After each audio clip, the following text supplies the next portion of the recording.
जय हिंद दोस्तों, स्वागत है आप सभी का आप सभी के अपने ही चैनल पर, जिस पर हम लगातार जो भी लेटेस्ट आंसर की आती है उसके अपडेटेड नए नए और तगड़े सवाल आप तक पहुंचाते हैं बेस्ट सॉल्यूशन के साथ। कल नहीं, आज आई है शायद, एक एग्ज़ाम की आंसर की आई है आरआरबी टेक्नीशियन ग्रेड 1 की। बहुत तगड़े सवाल पूछे हैं, कई तो तगड़े सवाल का मिश्रण हम आपके सामने लेकर आए हैं। अच्छे लेवल का कंटेंट, जो बच्चे आने वाले टाइम में मेंस वगैरह का एग्जाम देने वाले हैं उनके लिए तो बहुत ही महत्वपूर्ण सेशन रहने वाला है। तो आइए देखते हैं हर बार की तरह इस बार भी। पहले ये सवाल है जो हम करने वाले हैं, ध्यान से देखिएगा। ये वो सवाल है जो हम करने वाले हैं, ठीक है। ये सवाल, तो आइए स्टार्ट करते हैं आज की क्लास।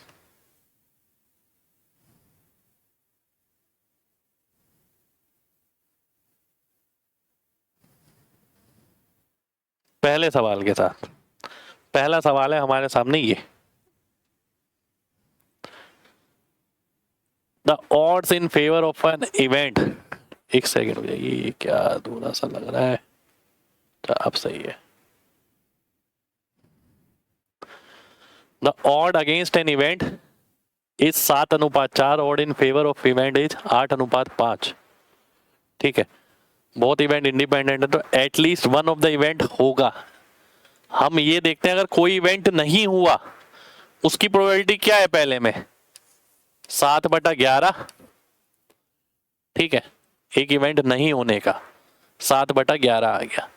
दूसरे के अंदर देखते हैं 5/13, क्योंकि ये फेवर है 8-5 तो अगेंस्ट हो गया 5-8, तो 5-13 आ गया। कोई इवेंट नहीं होने की तो 1 में से घटा देंगे इसे, तो ये आ गया 35/143, यानी 108/143। ये हमारा आंसर हो जाएगा, डी ऑप्शन आंसर आ गया मेरा। ठीक है जी, तो इसका अगेंस्ट देखा पहले वाले का, दूसरे का अगेंस्ट देखा, तो at least one of the event की हमें प्रोबेबिलिटी निकालनी है। इवेंट नहीं होने की प्रोबेबिलिटी हमने निकाली ये, तो 1 माइनस कर दिया तो आंसर आ गया। अगला देखिए, दो लगातार नंबर का प्रोडक्ट अगर 277 है, ठीक है, छोटा नंबर अगर x से रिप्रेजेंट करते हैं तो बड़ा नंबर x+1 हो गया, तो x² + x बराबर 277, x² + x बराबर 277 आ रहा है इस ऑप्शन में, डी ऑप्शन में। डी ऑप्शन मेरा आंसर हो जाएगा, क्योंकि इसे यहां लाऊंगा तो माइनस का हो जाएगा। ठीक है, आगे बढ़ते हैं। अगला सवाल है हमारे सामने ये, 16वां नंबर दे रहा है, वो कितना है 385। 20वां नंबर जो दे रखा है 441। एपी सीरीज में हमें निकालना है कौन सा 90वां नंबर। ठीक है, मैं इसको कैसे करता हूं ध्यान से देखिएगा। मैं इसमें फॉर्मूला नहीं लगाने वाला, मैं क्या करूंगा भाई, 16 से 20 गैप कितने हो गए 4, और 4 गैप की वैल्यू कितनी आ रही है, ये 56 आ रही है। ठीक है जी, 20 से लेके अगर 90 तक मैं देखूं तो कितने गैप हो जाएंगे, 70 गैप हो जाएंगे। 70 गैप क्यों होंगे, क्योंकि टर्म्स जो होंगी वो 71 होंगी। 20 से लेके अगर 90 तक आप गिनोगे तो 71 टर्म आएंगी। तो 71 टर्म के बीच में गैप कितने होंगे, एक कम यानी 70, क्योंकि 2 पेड़ के बीच में 1 गैप होता है, 3 के बीच में 2 गैप होते हैं। 71 पेड़ में 70 गैप होंगे। तो 70 गैप का मतलब क्या है भाई, ये 14 गुना हो गया, तो 70 का 14 गुना कितना हो गया 1980। तो 1980 इसमें जोड़ूंगा, लास्ट में 1 आएगा, 1 देखकर आंसर मार्क कर दूंगा। सी ऑप्शन मेरा आंसर आ जाएगा। तो एपी का कोई फॉर्मूला नहीं लगाया मैंने इसमें, केवल बेसिक कॉमन सेंस लगाई है, उससे मैंने क्वेश्चन को किया है। ठीक है, अगला देखते हैं। ये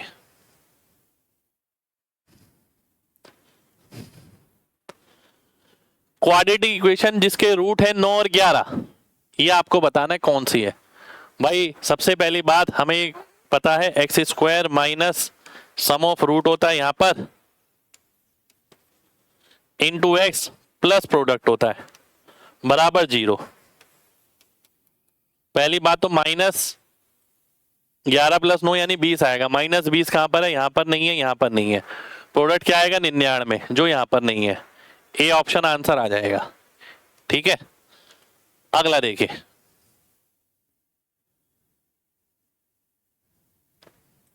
अगला है ये पॉइंट यदि कोलिनियर है के की वैल्यू क्या होगी?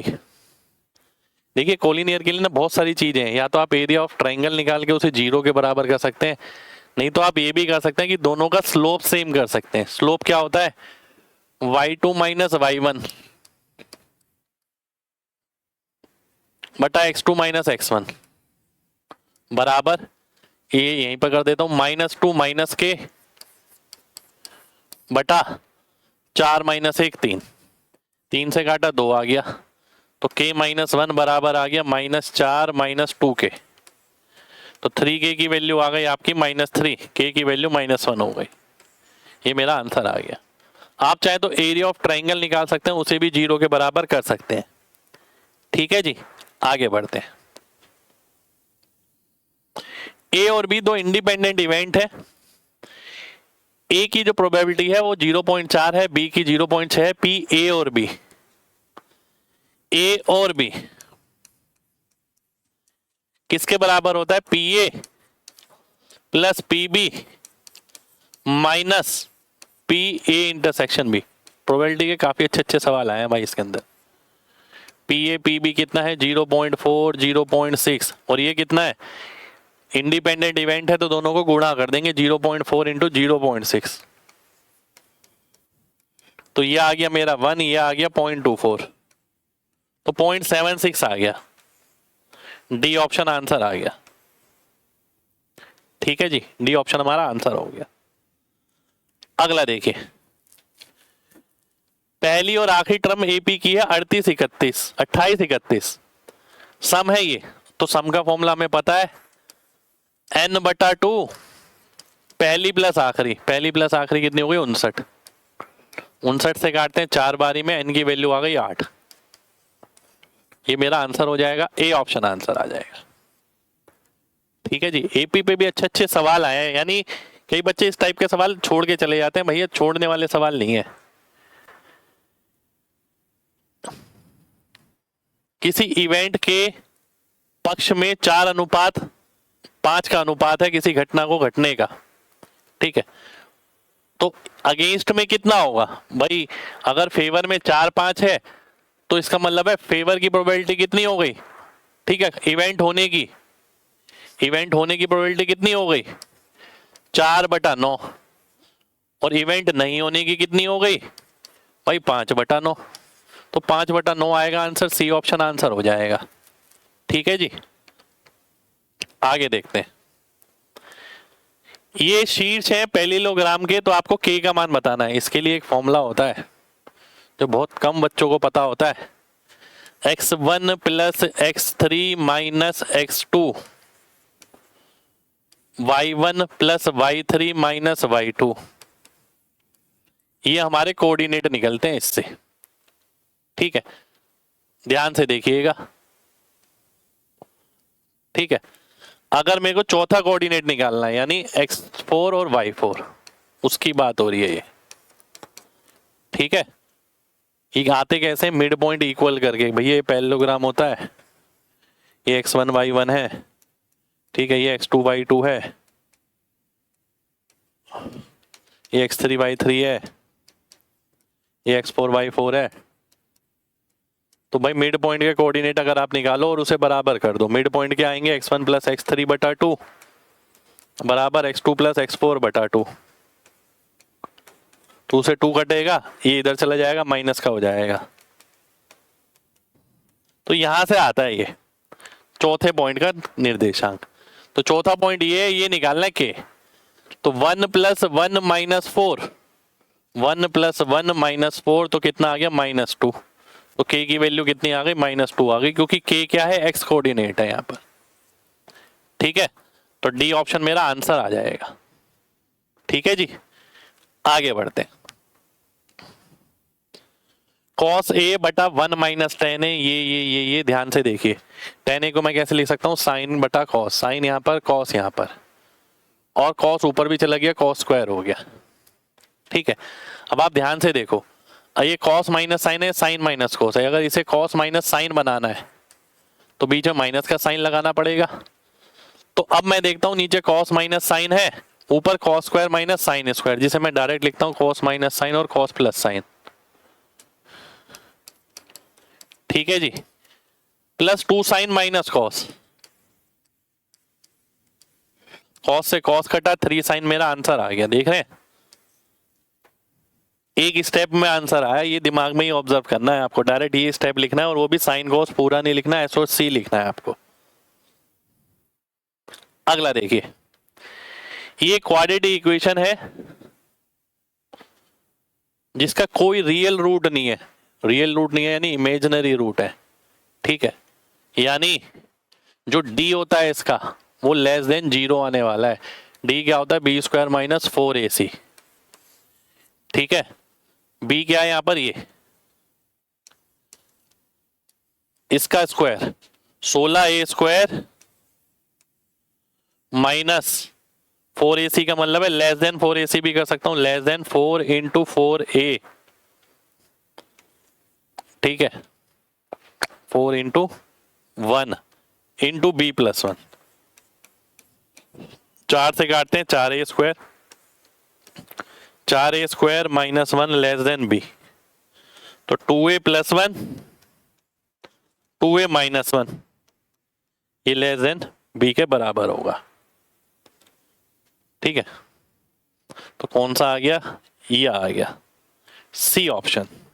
सी ऑप्शन हमारा आंसर आ गया, क्योंकि रियल रूट नहीं है तो इमेजिनरी रूट है, तो डी जो है नेगेटिव होगा, है ना, और नेगेटिव हुआ तो यहाँ चला गया, 4ac हमने किया, 4 इंटू ए यानी पहली टर्म 1 जो होगी यहाँ पर, सी यानी थर्ड टर्म, तो सॉल्व किया तो ये आंसर आ गया। आगे देखते हैं, त्रिभुज पी क्यू आर में 3p 4q 6r बराबर है। अगर एलसीएम ले लेता हूं तो 12 आ जाएगा। तो पी क्यू आर का अनुपात अगर मैं देखूं तो ये 4 आ गया, 3 आ गया, ये 2 आ गया, क्योंकि एलसीएम 12 आ गया। अब 4 3 7 2 9, 9 की वैल्यू कितनी दे रखी है, 180 होती है, यानी 1 की कितनी हो गई, 9 की हो गई 180, 1 की हो गई 20, यानी ये 40 हो गया, ये 60 हो गया, ये 80 हो गया। अब क्या बोल रहा है, 2 गुणा पी यानी 160 माइनस 60 प्लस 120 बटा 5, तो 220 बटा 5 यानी 44, 44 यानी ए ऑप्शन, ए ऑप्शन हमारा आंसर आ जाएगा। ठीक है, 44 आंसर हो जाएगा। अगला देखिए, कोऑर्डिनेट और प्रोबेबिलिटी का अच्छा खासा मिश्रण आया भाई साहब, क्वाड्रेटिक भी आई है बीच बीच में वैसे, है ना, एडवांस मैथ बहुत अच्छा आया है। Coordinate of centroid of triangle बताने हैं ए बी सी के अंदर। देखिए, इसका हमें एक फॉर्मूला पता होता है, सेंट्रोइड के कोऑर्डिनेट क्या होते हैं, x1 plus x2 plus x3 बटा 3, y1 plus y2 plus y3 बटा 3, भाई यही होते हैं। ठीक है, अब ध्यान से देखिएगा, अगर मैं x1 plus x2 plus x3 करता हूं, 4 माइनस 4 तो कट गया, बचा -5, -5 बटा 3, यहां पर भी है, ये गया, ये गया, यहां पर भी है। ठीक है, अब 7 बटा 3 आएगा या -7 बटा 3, ये देखना है। 7 माइनस 5 प्लस 5 कट गया तो प्लस का 7 आएगा, प्लस का 7 आएगा, तो यानी ए ऑप्शन आंसर हो जाएगा। ठीक है जी, ए ऑप्शन हमारा आंसर हो गया। आपको पॉइंट भी नहीं लगाना भाई इस सवाल के अंदर, पेनल्टी है अगर आप लिखते हैं और टोटल करके फिर आंसर करते हैं, सीधा देख के ही पता लग रहा है। अगला देखिए, सेट पे भी क्वेश्चन आया भाई साहब, A intersection B union C, आइए देख लेते हैं। बी यूनियन सी यानी बी और सी मिलाकर क्या क्या आएगा, बी और सी मिलाकर आ गया भाई साहब 7 9 11 13 और 15। ठीक है जी, यूनियन का मतलब है मिलाकर, 11 और 13 तो था ही, 15 और आ गया। इंटरसेक्शन का मतलब क्या होता है, कॉमन, तो किस में निकालना है? ए के साथ। 3 5 7 9 11, इन दोनों में कॉमन बताना भी क्या है भाई साहब। 7 9 11 नजर आ रहा है मेरे को, तो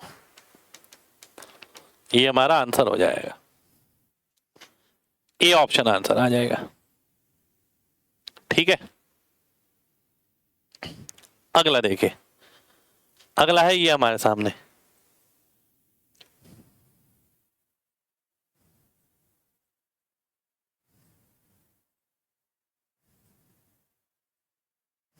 आइए देखते हैं, मैथ्स में पास होने की प्रोबेबिलिटी क्या है?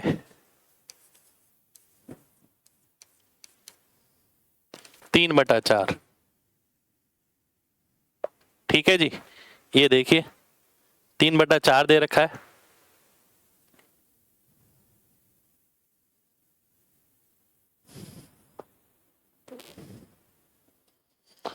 दोनों में पास होने की प्रोबेबिलिटी, मैथ और फिजिक्स में,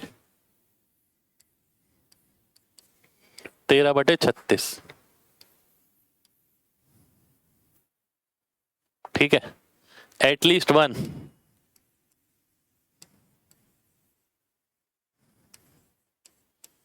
5/6। ये और होता है, ये एंड होता है। वो फिजिक्स में पास हो जाएगा, इस बात की प्रोबेबिलिटी बतानी है। तो हमें पता है बराबर PM plus PP minus PM intersection P। ठीक है जी, इसकी वैल्यू कितनी है? 5/6। इसकी कितनी है? 3/4। इसकी निकालनी है, x मान लेते हैं -5/6। ठीक है, अरे नहीं 5/6 क्यों, 13/36। तो 5/6 को 36 की फॉर्म में करूंगा तो 30/36 आ जाएगा। 30 और 13 43/36। तो x बराबर आ गया 43/36 माइनस 3/4। तो एलसीएम आ गया 36, तो 43 माइनस 27 यानी 16/36। 4 से काटते हैं तो 4/9 आ गया। 4/9 कहां पर है? बी ऑप्शन में आंसर हो जाएगा भाई। अच्छा सवाल भाई, है ना। बी ऑप्शन मेरा आंसर आ गया। अगला देखिए, एक आइसोसेलेस ट्रायंगल एबीसी में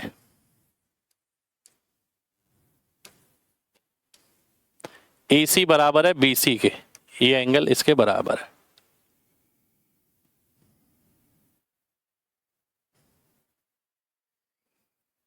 each of the two angle जो इक्वल है वो 9 डिग्री कम है 2/5 ऑफ थर्ड एंगल से। थर्ड एंगल अगर 5x है, 2/5 हो गया 2x, इससे 9 कम, इससे 9 कम। ठीक है जी, तो ये बताना है, ये देखते हैं भाई। 5 4 9, 9x माइनस 18 बराबर 180। 9x की वैल्यू आ गई 198, x की वैल्यू आ गई 22। तो 2 एंगल C यानी 10x की वैल्यू हो गई 220। 3 एंगल A, तो 22 दूनी 44 में से 9 गया 35, 35 दिया 105। सीधा लिख रहा हूं देखिए मैं, प्लस 22 दूनी 44 माइनस 9 यानी 35 बटा 2। तो ये आ गया 220 माइनस 70 यानी 150 बटा 2 यानी 75। अच्छे सवाल आया भाई, ज्योमेट्री के भी देखिए, कुछ सीखने को आपको जरूर मिलेगा आज की क्लास से। आगे बढ़ते हैं, इसका डिस्क्रिमिनेंट निकालना है। डिस्क्रिमिनेंट हमारा क्या होता है? B² माइनस 4AC प्लस हो गया इंटू 7 इंटू 11। ठीक है, लास्ट डिजिट देख लेते हैं। इसकी लास्ट डिजिट आ गई 4, इसकी 8, तो लास्ट में 2 आएगा भाई। ठीक है, लास्ट में 2 आ रहा है, सी ऑप्शन में आंसर हो जाएगा। केवल लास्ट डिजिट से मैंने इसका आंसर कर दिया। B² माइनस 4AC होता है, पर माइनस 11 है इसलिए प्लस का हो गया। तो ये 8 था, ये 4 था, लास्ट में 2 मिलेगा, आंसर हो गया। अगला देखिए,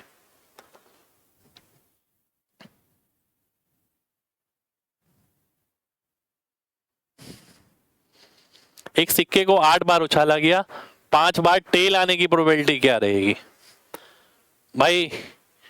8 में से 5 बार 8C5 बाइनोमियल लगाएंगे हम यहां पर, ठीक है।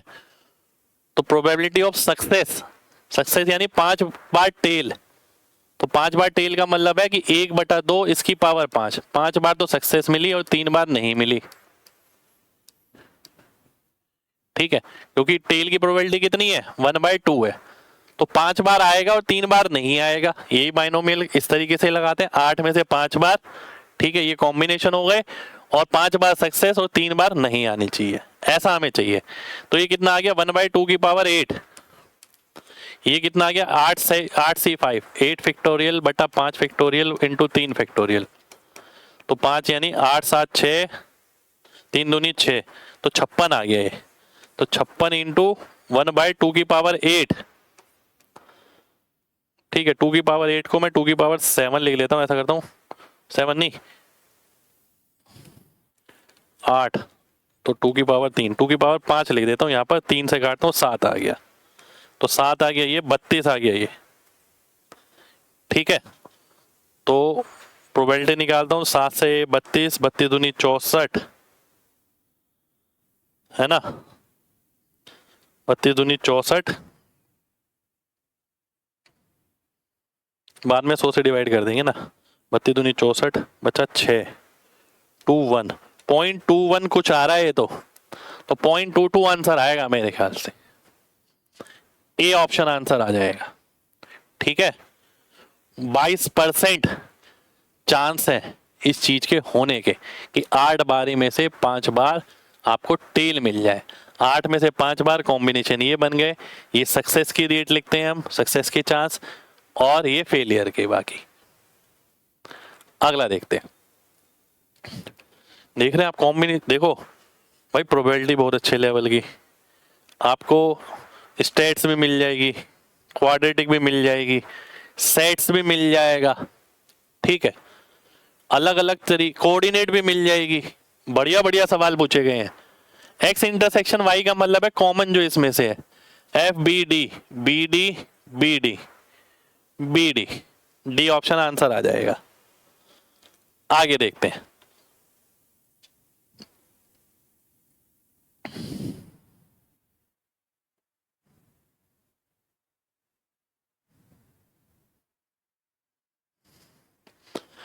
दो डाइस को फेंका गया, प्रोबेबिलिटी बताने हैं सम 8 के, तो दो डाइस को अगर फेंकते हैं तो 6/6 कॉम्बिनेशन बनेगा, यानी 36 कॉम्बिनेशन पॉसिबल है,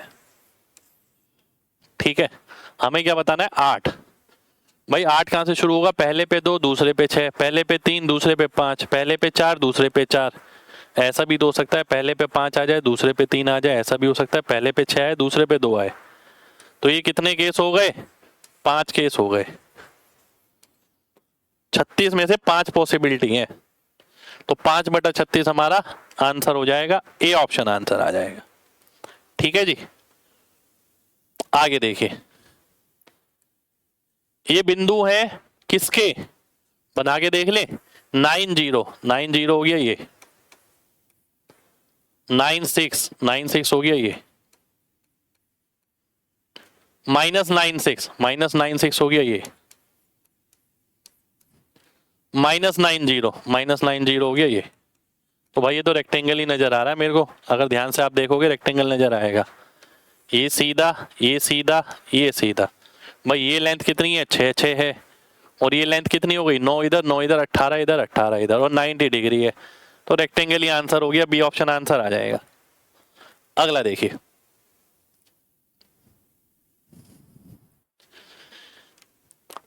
यदि किसी द्विघात समीकरण के मूलों का योग और गुणनफल क्रमश ये है, तो वह समीकरण जिसके मूल दिए गए समीकरण के मूलों के दुगने हैं वो बताना है। ध्यान से देखिए भाई, अगर अल्फा बीटा है तो सम कितना हो गया?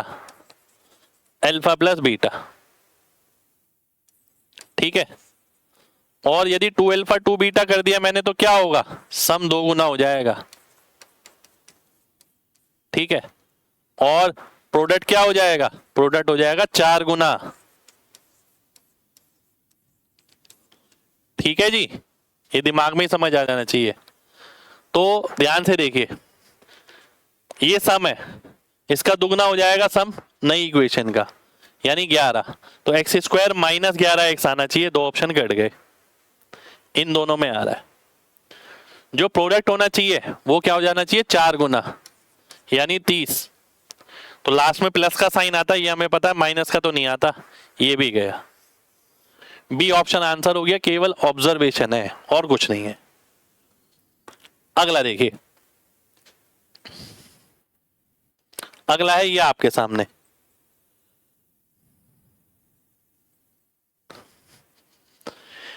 एक बैग में बॉल है 1 नंबर से 42 नंबर, एक बॉल को निकाला गया, इस बात की प्रोबेबिलिटी बताइए कि ये 7 का मल्टीपल है या 8 का। 7 का मल्टीपल के कॉम्बिनेशन देख लो, 7, 14, 21, 28, 35, 42। 8 के कितने हैं, 8, 16, 24,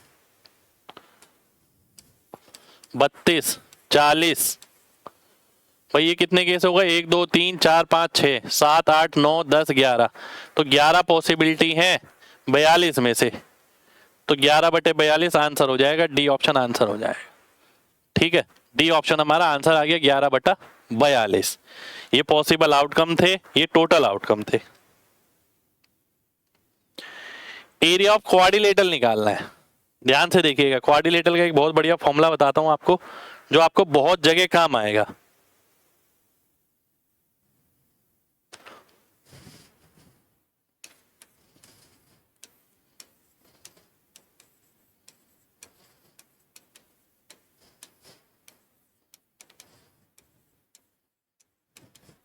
बहुत सारी जगह काम आता है ये वाला फॉर्मूला, क्वाड्रिलेटरल का एरिया। ठीक है, तो half into x1 minus x3, 3 minus -1 यानी 4, x2 माइनस x4, 4 माइनस -2 यानी 6, y1 माइनस y3, 0 माइनस 4 यानी -4, और y2 माइनस y4, 5 माइनस -1 यानी 6। तो सॉल्व करते हैं, ये हाफ तो आएगा, 6 चौक 24 माइनस -24 यानी +24, तो 48/2 हो गया, जो कि 24 हो गया। 24 हमारा आंसर हो जाएगा, सी ऑप्शन आंसर आ जाएगा। तो एरिया ऑफ क्वाड्रिलेटरल का डायरेक्टली शॉर्टकट मैं बताता हूं बच्चों को, ये डायरेक्ट फॉर्मूला है जिससे आप एरिया ऑफ क्वाड्रिलेटरल इजीली निकाल सकते हैं। अगला देखिए, 3 कार्ड निकाले गए एक एक करके 52 में से, तो आपको बताना है कि उनमें से तीनों के तीनों जैक होंगे। इस चीज की प्रोबेबिलिटी बतानी है आपको, ध्यान से देखिए, इस चीज की प्रोबेबिलिटी बतानी है। तो पहला पत्ता जैक का होगा, इस बात की प्रोबेबिलिटी कितनी है, 4/52, क्योंकि 4 पत्ते होते हैं गुलाम के। ठीक है, तो 4/52। ठीक है, अब नेक्स्ट कार्ड के लिए पत्ते कितने बचे, 51, प्रोबेबिलिटी आ गई 3/51। पहला जैक आ गया, दूसरे जैक के लिए 3/51 की प्रोबेबिलिटी है, क्योंकि 51 पत्ते बचे हैं, पहला जैक निकल चुका है, बचे हैं 3 जैक। फिर अगले के लिए 2/50, तो ये हो गया 1/13, 1/17, 1/25। तो ऊपर तो कोई नंबर नजर नहीं आ रहा, ऊपर तो एक ही नजर आ रहा है मेरे को, नीचे 5525 ही आ जाएगा। ऊपर एक ही है, एक ही ऑप्शन में, तो मैंने इसे ही आंसर मार्क कर दिया सीधा सीधा। ठीक है जी, आगे बढ़ेंगे। अरे आगे तो बचे ही नहीं है, चलिए। तो ये थे हमारे आज के सवाल, क्वाड्रेटिक, कोऑर्डिनेट, प्रोबेबिलिटी, है ना। एक सेकेंड, एक क्वेश्चन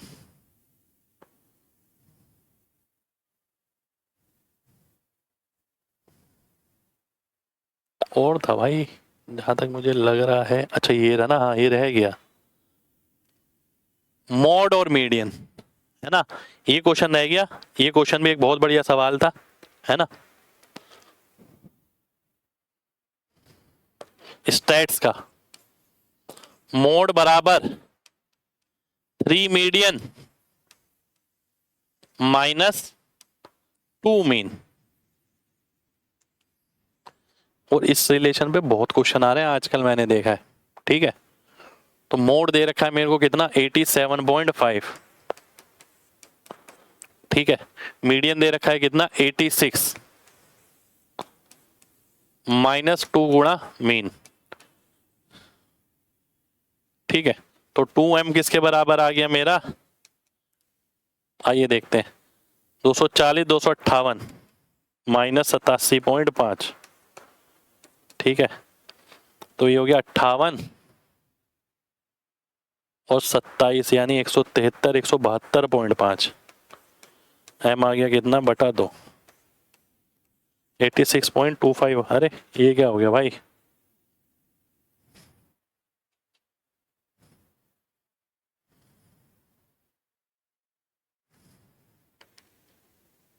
थावन। अच्छा ये घटाया है, गलत है ना। m बराबर है ना 58 गया और 29, 171, 170.5 बटा 2, 5.25। तो ए ऑप्शन आंसर आ रहा है मेरा। ठीक है, तो बढ़िया सवाल भाई एक और। तो ये सवाल था हमारा स्टैट्स का। तो उम्मीद करते हैं हमेशा की तरह आज की क्लास भी आपको अच्छी लगी होगी। जो भी लेटेस्ट एग्जाम होता है उस सबकी सबसे पहले आंसर की जैसे ही आती है, हम कोशिश करते हैं उसी दिन या अगले दिन आपके सामने बेस्ट क्वेश्चन का कलेक्शन लाया जाए। ये सारे बेस्ट क्वेश्चन हैं जो एग्जाम में आए हैं। ठीक है, और जो भी बच्चा भी लेटेस्ट एग्जाम देने वाले हैं ना भाई साहब, ये सारे सवाल करके जाने जरूरी हैं, क्योंकि ये ऐसे सवाल नहीं कि हवा में आया कुछ। ये सारा जैसे सीजीएल मेंस देने वाले बच्चे उनके लिए तो बहुत ही ज्यादा इंपॉर्टेंट है भाई। ये सारा आपके कोर्स का, ये प्रोबेबिलिटी बहुत अच्छी पूछी गई है। ठीक है, और क्वाड्रेटिक पूछी गई है बहुत अच्छी। तो कहीं ना कहीं एडवांस लेवल, एडवांस मैथ बहुत अच्छा आया है। ठीक है, ये तो नहीं कहेंगे कि बहुत पहले की तरह धुआंधार आया, पर हाल ही फिलहाल के जो पेपर आ रहे हैं ना उनमें देखा जाए तो मुझे इसका लेवल फिर भी अच्छा लगा। ठीक है, तो मिलते हैं आपसे नेक्स्ट सेशन में। क्लास समझ आई हो और पसंद आई हो तो दिल से लाइक जरूर करिएगा और कमेंट करके जरूर बताइएगा, क्योंकि भाई तुरंत एकदम सबसे ज्यादा मेहनत लगती है एकदम आपके सामने क्वेश्चन लाने में। कई बार ऐसा भी होता है कि क्वेश्चन गलत भी कर देते हैं हम। ठीक है, क्योंकि सॉल्व करके थोड़ी आए हम यहाँ, तो कई बार गलत भी हो जाता है। तो मेहनत है, देखिए गलती किसी से भी हो सकती है। तो अगर कुछ चीज़ गलत होती है तो उसे इग्नोर करिए, आप ठीक कर लीजिए उसे, है ना। और क्लास की पीडीएफ आपको टेलीग्राम पे मिल जाएगी। मिलते हैं नेक्स्ट सेशन में, जब तक अपना ख्याल रखें। जय हिंद।